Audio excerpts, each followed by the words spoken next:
Hi everybody, welcome back to Module 6 where we'll be looking, not welcome back, but welcome to Module 6 where we'll be looking at the major arcana of number 11, which is justice, through to number 21, which is the world.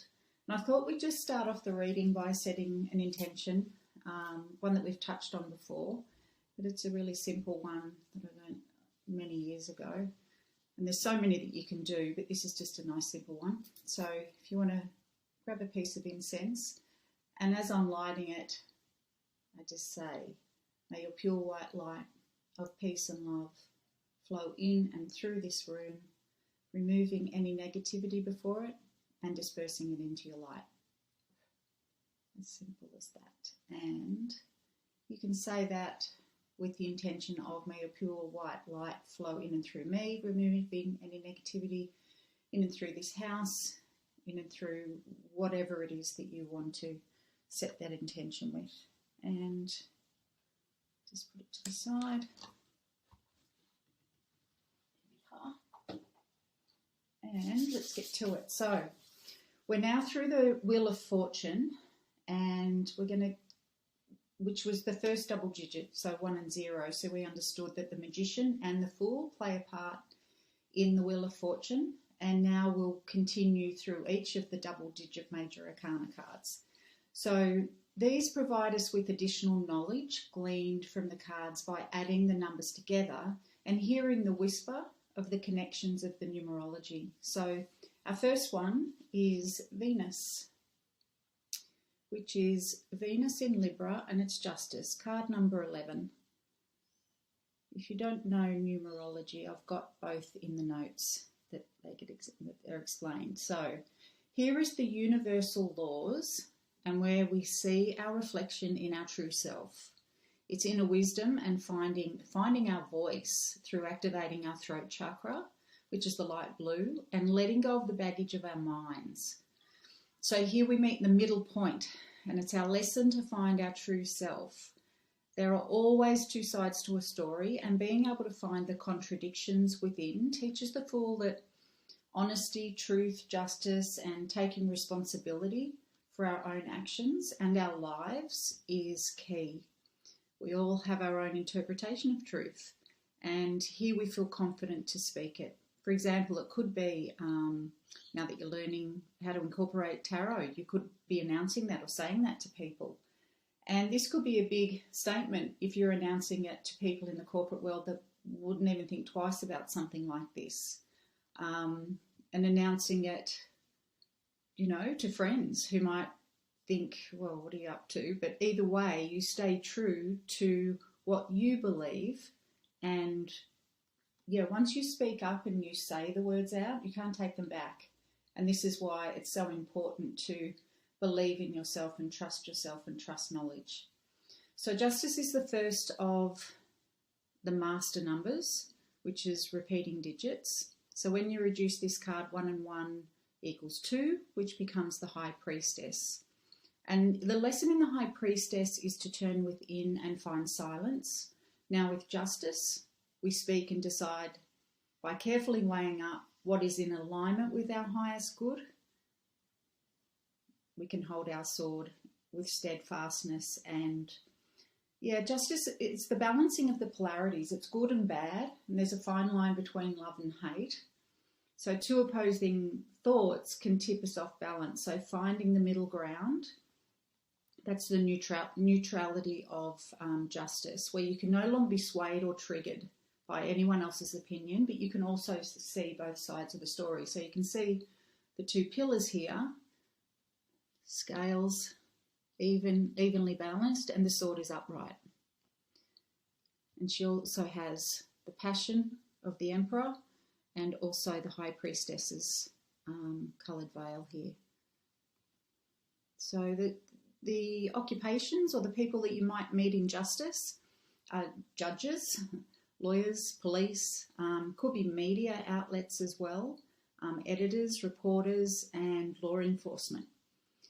Also, it could be, the weaknesses can be one-sided opinions, closed minds. It could be thieves that steal our ideas and things like that, or it could be someone that's really bitchy that just, can swing both ways and never really come up with something they can honour and say without feeling swayed, and that's where the bitchiness can come out. So I used to be a prison officer, and my role was sitting in justice, and I'm Libra, so it felt right to sit in that role, and I really enjoyed it. I loved working with the actual prisoners and, you know, learning their stories. And being in that situation, I needed to be unbiased. I was there as a service to serve in that role. And yeah, I was there for about 1.5 years, but I did enjoy it. So the next card is the Hangman. And here we have card number 12, and it's the epiphany in a moment. It's like the aha moment you have, and you think, oh my, and you just sort of sit back and go, wow, you know, I finally get something. So this is the letting go phase of surrendering and sacrifice of the outside world. So setting aside our own personal point of view and hanging in suspension between the earthly life and the spiritual life, because it's the inner world that reveals the revelation of self-awareness. So until we can let go of the physical, we can't listen to our inner. So the Fool is now asked to surrender and see the world from a different perspective, and to reframe thoughts, deeds and actions. There is nowhere to be, nothing to do, nothing to think. That's what suspension does. And it just makes us, we can't be in the past, we can't be in the future. In this case, Odin, he couldn't be a god, he couldn't be a human. He had to hang. So to surrender, we need to let go of control and allow the conscious mind to die, which makes way for the unconscious revelation, which is this. When the time's right, because this card can feel like there's nothing going on. If you pull it in a spread, it's just like you're tapping your fingers and you just feel like, gosh, just feel like I've been hanging around. Well, that's because this is needed. The epiphany will come and your world will turn upside down. So we can't do that until we surrender, and then it allows us to see a new purpose, a new life purpose. So the Hangman is number 12. And 1 and 2 reduces to 3, the Empress. You can see how the Empress, who sits on her throne, is the opposite to, so they're always complementary opposites. There's no way she would leave the earth, you know, leave her garden, leave her family. She's totally committed. Whereas the Hangman is needing to take another life, another life's journey. So the Hangman is to surrender to the underworld, because we're going to meet the Death card next. And it's the balance between human needs and spiritual needs. So the one is also the Magician, which is the conscious, like us learning how to speak. And the High Priestess is the inner. So those two cards teach us a lesson with our masculine and feminine. So this card can turn up in places with volunteers. It can be near-death experiences. It can be second chances at life. Healers, palliative care nurse, palliative care doctors, therapists, psychotherapists, hypnotists.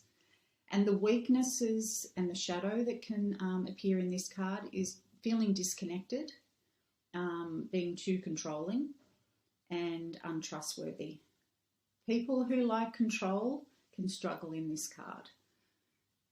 Okay, now we meet Death. Now this can be one of the scarier cards in the deck, but it's not. It is,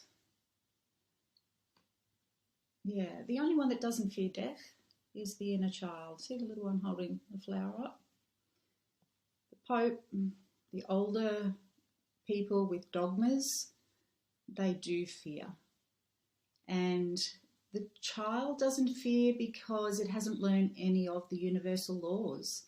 It's pure innocence. The fool has no concept, or the child has no concept of the meaning of death, so welcomes it with a flower and curiosity.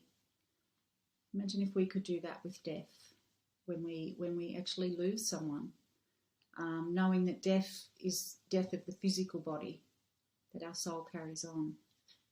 So death is the ultimate card of change and undoing everything that's been learned. And this means taking a risk, descending into the underworld to transform old ways of being. So surrendering lessons of the hangman, it gives us the ability to release things that are no longer relative. So it's like even rituals around, like we celebrate death because we go to funerals, but the death card is also relative to marriage, because there's celebrating the death of being single. Even a new mum is celebrating the death of the old life. So if we ritual, I mean, even when we did our ritual, our little one that we started these cards with, that was because we were letting go of an old space, even the space that I was in before I came into the room, and then walking into this change. So creating rituals are really, really important, and yeah, it allows the rebirth to transpire. So our cells die every day, and during sleep, our consciousness sleeps and we're reborn again in the morning. We eliminate our day through sleep and wake up reborn. Think about that when you go to bed at night. And then when you wake up, have a ritual in place that you can set your intention for the rebirth of a new day and new ideas and new goals. So people you might meet in the death card, again, palliative care workers, midwives, doulas, compassionate people, shamans, seers, even mortuary owners. You can even ask yourself, who do you know that you've met in the death card? The weaknesses or the shadows are fear of change, inability to understand others, being stagnant or stuck, and unable to mourn or express pain. Okay, so what I'll do now, we'll finish this video here, and I'll come back and we'll meet temperance. So if you want to get a cuppa, come back and I'll see you in a sec.